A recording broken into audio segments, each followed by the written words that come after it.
11. When Hanno wound up his speech, there was no need for anyone to debate him. So completely was the Senate, practically to a man, in support of Hannibal.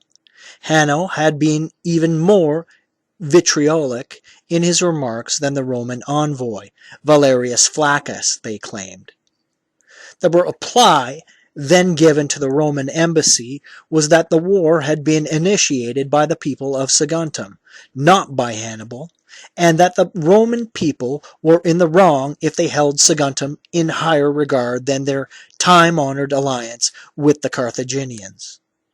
Hannibal's men, meanwhile, were exhausted from battle and constructing siege works. And while the Romans were frittering away time in sending off embassies, the commander gave them a day's respite, setting up sentry posts to protect his siege sheds and other installations. And all the while he was whetting their spirit by terms provoking them to anger against the enemy and then promising rewards. In fact, when in an assembly, he proclaimed that the spoils from the captured city would go to the men. They were all so fired up that it looked as if they would have been completely unstoppable had the signal been immediately given. As for the Saguntines, they had enjoyed several days' rest from fighting, neither launching nor facing attack. But they had never halted work on the defenses by night or day, trying as they were to construct a new wall at the point where the town had been exposed when the old one collapsed. Then the assault recommenced, with considerably more ferocity than before, and the confused uproar and shouting everywhere made it impossible for the townspeople to be sure when to bring help first, or in the fullest measure. Hannibal was on hand in person to give encouragement at a point where a movable tower that rose above all the city's defenses was being pushed forward. When this was brought up, it swept the walls clean of defenders with catapults and slings that were deployed on all its platforms, and at that moment Hannibal, sensing an opportunity, sent some 500 Africans with pickaxes to burrow under the wall. That was not a difficult operation because the stones were not set with mortar but merely lined with clay in the old-fashioned manner of building. As a result, the wall caved in beyond the section where it was cut away, and packs of armed Carthaginians streamed into the city through the gaps left by the collapse. The Carthaginians also seized some higher ground where they brought together catapults and ballistas and surrounded it with a wall so that they would have a stronghold with the actual city overlooking it like a citadel. The Saguntines, on their side, built an inner wall to encompass the section of their city not yet taken. On both sides the building and fighting went on with maximum intensity, but the Saguntines, by focusing on the defense of the interior sections of their city, were every day decreasing its size. At the same time, there was an increasing shortage of all supplies because of the length of the siege, while the prospects of assistance from without became dimmer. The Romans, their only hope, were far off, and everything in the vicinity was in enemy hands. Even so, the townspeople, flagging spirits, were raised briefly when Hannibal suddenly marched off against the Oretani and Carpetani. These two peoples, galled by the severity of the troop levies amongst them, had turned the fucking page, had seized the recruiting officers, and so raised fears of insurrection. But taken by surprise by Hannibal's swift response, they abandoned the fight they had started. 12. In fact, the blockade of Saguntum proved no less vigorous under Maharbal, son of Himilco, whom Hannibal had left in command. Hannibal operated with such energy that neither his fellow citizens nor the enemy felt the commander's absence.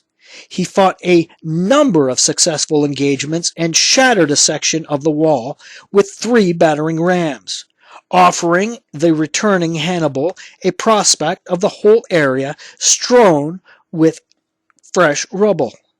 Accordingly, the Carthaginian troops were immediately led against the citadel itself. A furious engagement ensued, with heavy losses on both sides, and part of the citadel was captured. Hopes for the negotiated peace were slim, but efforts to attain it were made by 2 men, the Saguntine Alco and the Spaniard Alorcus. Alco felt he could achieve something by entreaty, and crossed over to Hannibal at night without the knowledge of the people of Saguntum. Tears had no effect, and the conditions offered him were severe, coming as they did from an exasperated victor. Alco therefore became a deserter instead of a spokesman, and remained with the enemy, claiming that anyone who negotiated a peace on such terms faced certain death.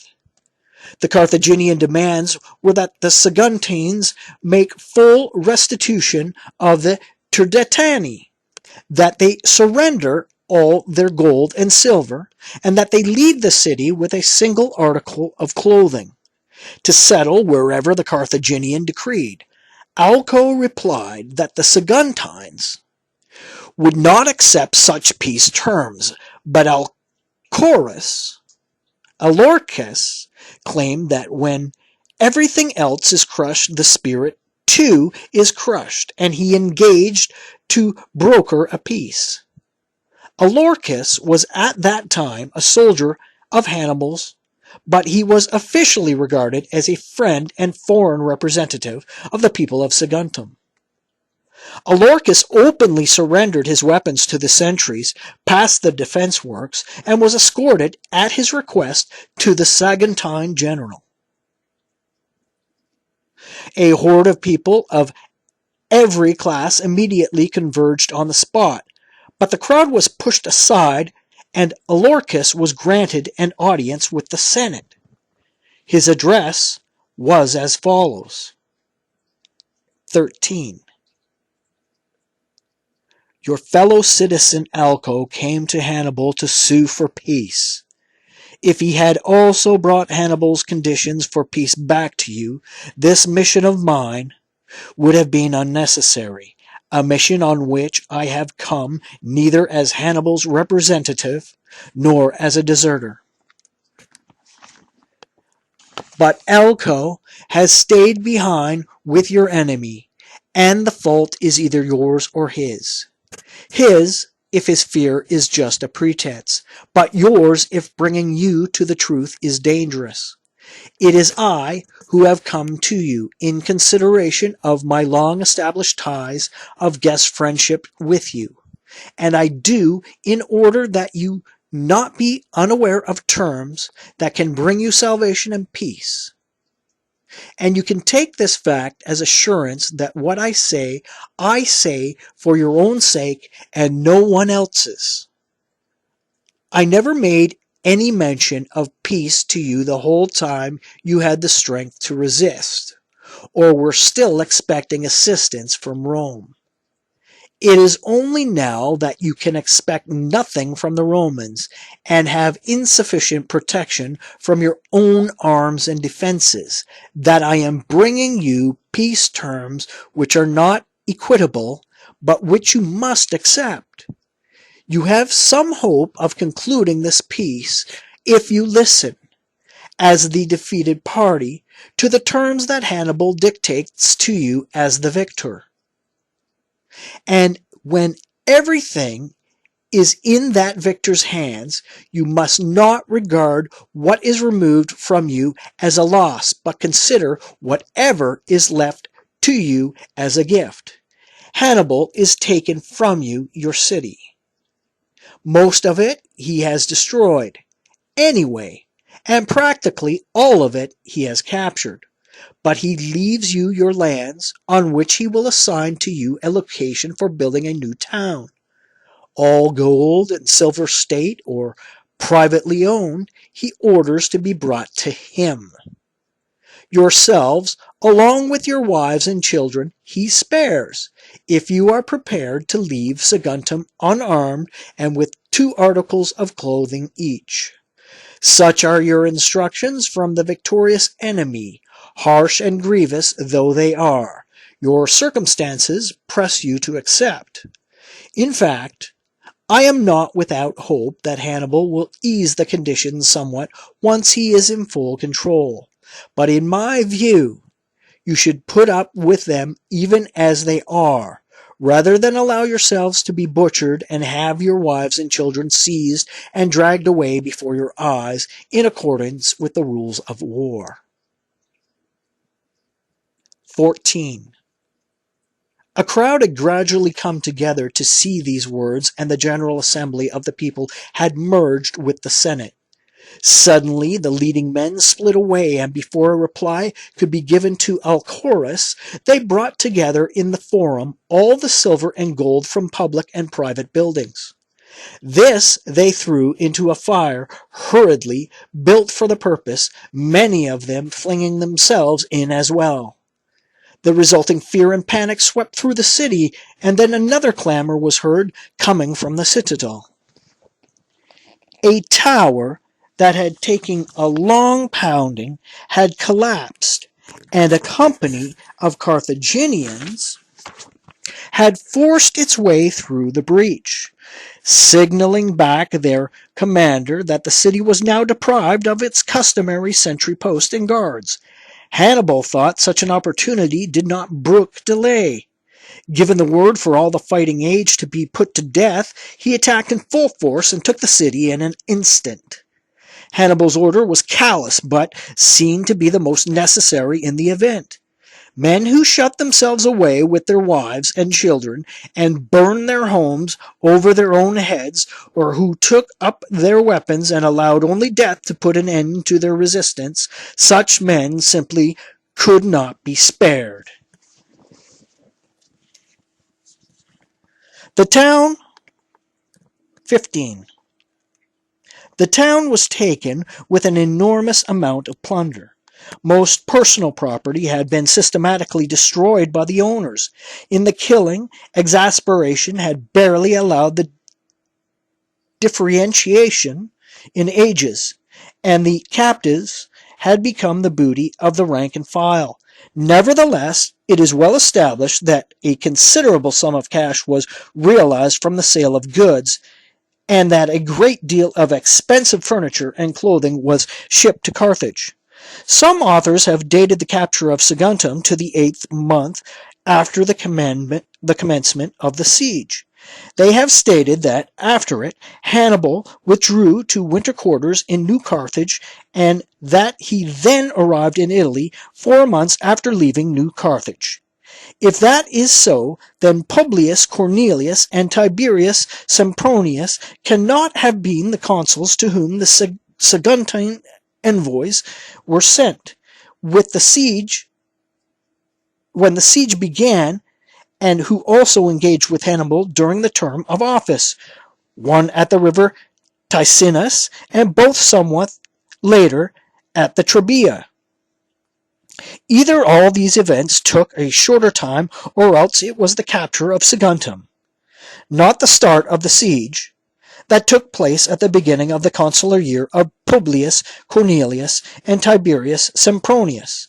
For the battle of the Trebia cannot have been as late as the consular year of Gnaeus Servilius and Gaius Flaminius, because Gaius Flaminius entered the consulship at Ariminum, and his election was supervised by the consul Tiberius Sempronius. Sempronius had come to Rome after the battle of the Trebia to oversee the consular elections, and when the elections were completed, he returned to his army in its winter quarters. 16. News of the destruction of Saguntum reached Rome at about the time that the envoys came back from Carthage with the report that everything pointed to war.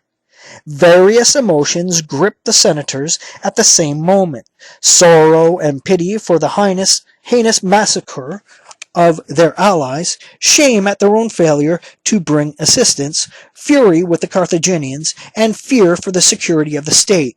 It was as if the enemy were already at the gates. So many emotions arising together threw them off balance, making them dither rather than deliberate. They realized that they had never come to grips with a more ruthless or combative foe. Rome had never been in such a shiftless and enervated condition.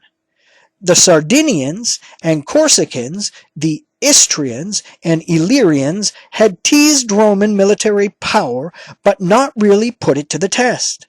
And with the Gauls, there had been desultory of old, and they had spent 23 years in the hardest... No, sorry, let's repeat that.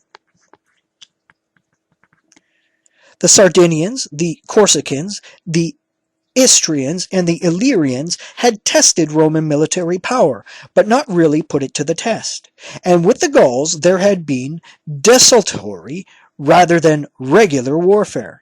But the Carthaginians were their enemy of old, and they had spent 23 years in the hardest kind of campaigning amidst the Spanish tribes, campaigns from which they had always emerged the victors. They were used to the harshest leadership, and they were crossing the Ebro fresh from the destruction of the prosperous city. They had roused to arms and were dragging along with them large numbers of Spanish peoples, and they would now stir into action the ever-belligerent Gallic tribes. The Romans would have to fight the whole world, and do so in Italy and before their city walls. 17.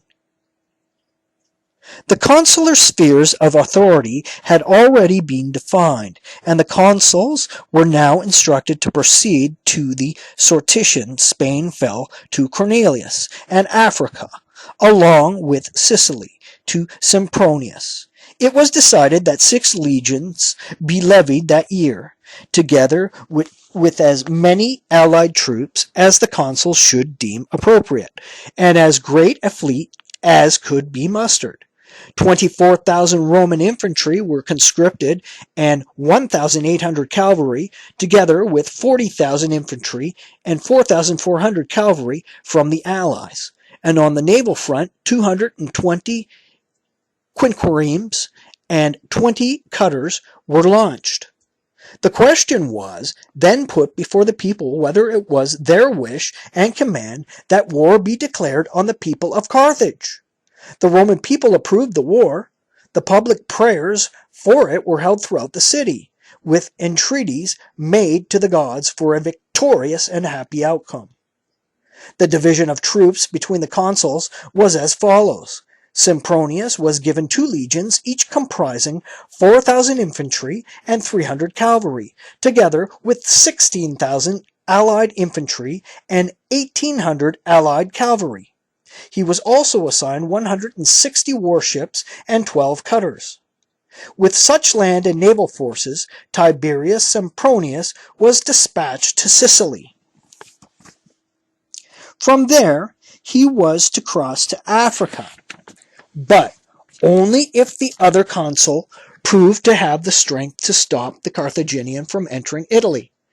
Cornelius was assigned fewer troops because the praetor Lucius Manlius was also being sent to Gaul with a force of considerable strength. In particularly, the number of Cornelius's vessels was curtailed. He was given just 60 quinqueremes, for the Senate believed the enemy would not come by sea or employ that mode of warfare. He also received 2 Roman legions with their regular complement of cavalry, and 14,000 allied infantry, along with 1,600 allied cavalry. The province of Gaul, which would also be a theater in the war with Carthage, also received 2 Roman legions, plus 10,000 allied infantry, and 1,000 allied and 600 Roman cavalry. 18. These preparations finished, the senators wanted to have all protocols observed before hostilities commenced, and they sent to Africa an embassy of older men: Quintus Fabius, Marcus Livius, Lucius Aemilius, Gaius Licinius, and Quintus Babius. The ambassadors were to inquire of the Carthaginians whether Hannibal's assault on Saguntum had been officially authorized, and to declare war on the people of Carthage if, as seemed likely, they acknowledged the fact, and if they defended Hannibal's actions as being state policy. On their arrival in Carthage, the Romans were granted an audience with the Senate, and Quintus Fabius did nothing more than put forward the one question the deputation had been instructed to ask. One of the Carthaginians then replied, "Romans, your earlier delegation, when you demanded that Hannibal we surrendered to you for blockading Saguntum on his own initiative, was presumptuous enough. But this delegation, while it has been more restrained in its language up to this point, is actually more unreasonable. On that occasion, Hannibal was being accused, and a demand was being simultaneously made for his surrender. On this, a confession of wrongdoing is being wrung from us, and immediate satisfaction is also demanded, as though we had already confessed. To my mind, the pertinent question is not whether the assault on Saguntum came from individual initiative or state policy, but whether the attack was or was not justified. For the investigation and punishment of a citizen with respect to what he has done with our blessing or on his own account is our prerogative and ours alone. The only matter to discuss with you is whether the action was permissible under the treaty. And, by the way, since you want a distinction made between the commanders do as a matter of state policy and what they do independently, we have a treaty with you that was struck by your consul Gaius Lutatius. In this treaty, provision was made for the allies of both parties, but not for the people of Saguntum, who were not at the point allied to you. But I suppose you will argue that the Saguntines are covered in the treaty that was struck with Hasdrubal, and to this may reply will simply be the one that I have learned from you. For you claim that you were not bound by the treaty that Gaius Lutatius first concluded with us, because it was not concluded with the sanction of the Senate and at the command of the people. As a result, a new treaty that had official approval was concluded. If you are not bound by your treaties unless they are struck with your authority, and at your command, then Hasdrubal's treaty, which he concluded, unbeknownst to us, could not bind us either. So drop all this talk of Saguntum and the Ebro, and deliver at last the thought that has long been gestating in your minds." At this, the Roman gathered his toga into a fold and said, "Here we bring you war and peace. Take whichever you please." A shout no less defiant came back immediately. He could give whichever he pleased. Fabius shook out the fold and said he gave them war. In reply, the Carthaginians, to a man, declared that they accepted it and that they would fight it in the spirit in which they were accepting it.